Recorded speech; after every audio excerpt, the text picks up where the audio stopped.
you one of those people who thought, who the fuck is that, when Shulk made his debut in Smash? Well, you're not alone. Me and probably a bunch of other people felt the same way. Even among all the anime boys, he just seemed to kind of stand out. His sword was this weird futuristic power saber thingy with all these different modes. He spoke in this really crazy bombastic British accent. Backslash! In his Final Smash threw out all these crazy weird looking characters. Not to mention a bunch of his skins are just him and his tidy whities. And being that I had never heard of Xenoblade up until this point, like who the fuck is this guy?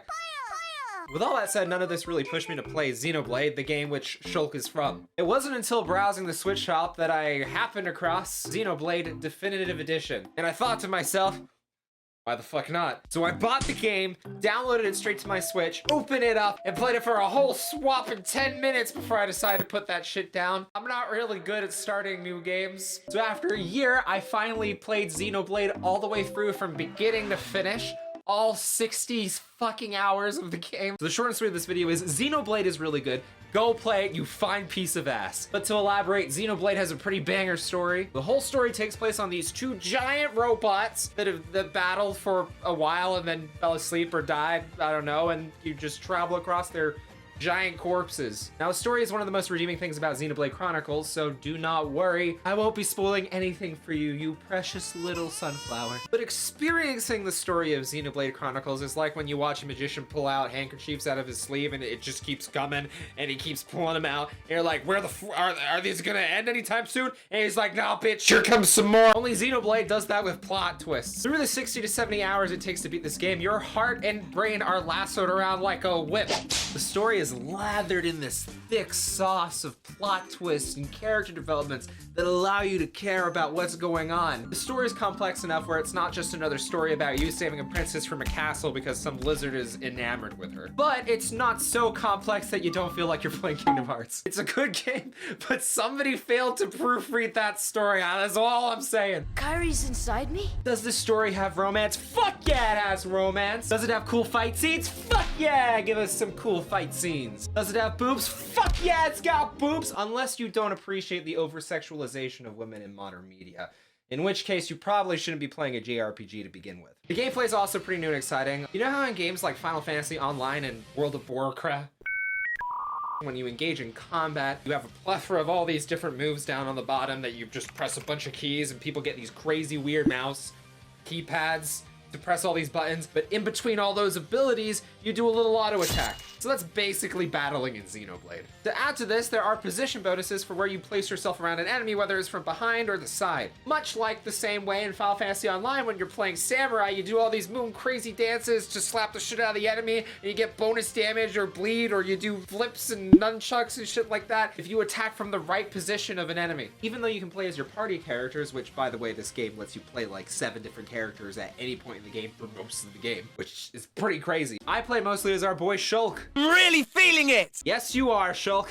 Yes, you are. Who the fuck decided to name him Shulk? Oh yes, it's my little baby boy. I'm going to name him the most precious of names, Shulk. Anyways, the way that Shulk plays versus other party members varies drastically. For example, you could play the support in your entirely NPC party, which is a little bit sad. So yeah, you just use your big old beam sword, swinging it around and using the bottom skills or arts. You often want to choose the ones with a little exclamation point that give you a benefit based on either your location or if your enemy is inflicted with something like depression. I know it sounds weird playing a single-player RPG like an MMO, but it's strangely pretty intuitive and fun. Combat is more about controlling aggro or aggression. You need to clap the enemy cheeks as much as possible without them realizing that you're clapping their cheeks to begin with. The tanks have a set of skills to draw aggro away from you, but you just gotta hope that the NPC knows what it's doing, which typically it does. This game designed their NPCs pretty well. Man, what a bunch of jokers. It's pretty much real-time turn-based combat, which is pretty engaging considering it gets you to actually use your brain while you're playing a video game. I mean, this isn't that complicated. You're not gonna have to read a 4-page manual about how to play this game. The flow of combat makes a lot of sense, and if you fail to keep the enemy off of you, you're gonna find yourself dead. Although yes, combat is very sexy, and the characters are very sexy too. Get that off the screen, Kirby! We can't show that here, what are you doing? Nothing beats the visuals on some of these locations. I mean, I know Definitive Edition was a remake of the edition that came out on the Wii, which looks like utter garbage. But for a remake... Remaster? Remake? They did a good job with it. That's all I'm trying to say. Just look at this view full of goddamn gorgeousness and just want to kiss it. For all its beauty, though, the anatomy of this giant robot thing doesn't really make a lot of sense. Sure, okay, throw in a cave with a bunch of squirty little fountains to throw you up the robot, but are you really gonna sit there and tell me that that is a leg? That looks pretty flat to be a leg. This giant robot is standing. Last time I checked, when you stand with your legs, they're pretty straight, right? That's not how it works. I mean, that's some pretty serious mental gymnastics you're expecting me to do. But speaking of gymnastics, here comes my second problem with this game.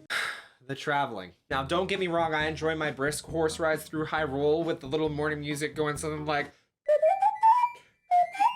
but if a game is gonna have really big maps and incorporate fast travel locations, you should at least make those fast travel locations feel practical. A good portion of the side quests have you going off like 5 minutes away from the nearest fast travel point. Although 5 minutes doesn't feel like a lot of time, in a video game it feels like a fucking eternity. I mean, this is some MMO level shit of walking from one side of the map to the other. Garbage, get that shit out of here. I don't wanna see that in my house ever again. All that aside, Xenoblade is a beautiful game. It's got great characters, a story that gets you to keep playing it, and stunning visual. What the fuck? If you were thinking about playing Xenoblade Chronicles, the Definitive Edition, not the original, don't even consider the original, it looks like donkey butt garbage. The Definitive Edition is the only thing you should be concerned with. Just if you're on the fence and not sure if this game is worth your time, it is if you can spare 60 to 70 hours, which, to be fair, I don't think a lot of people can. Or hell, if you were not too interested in the game, hopefully this puts it on your radar. I can only hope. I don't know. What the fuck am I doing here, then? Just give it a chance. Just trust me.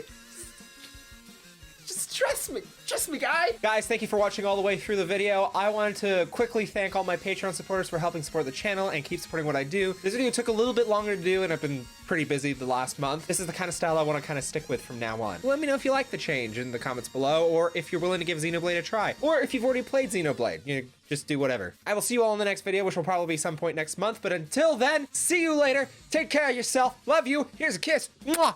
I kissed you. Yeah. Bye.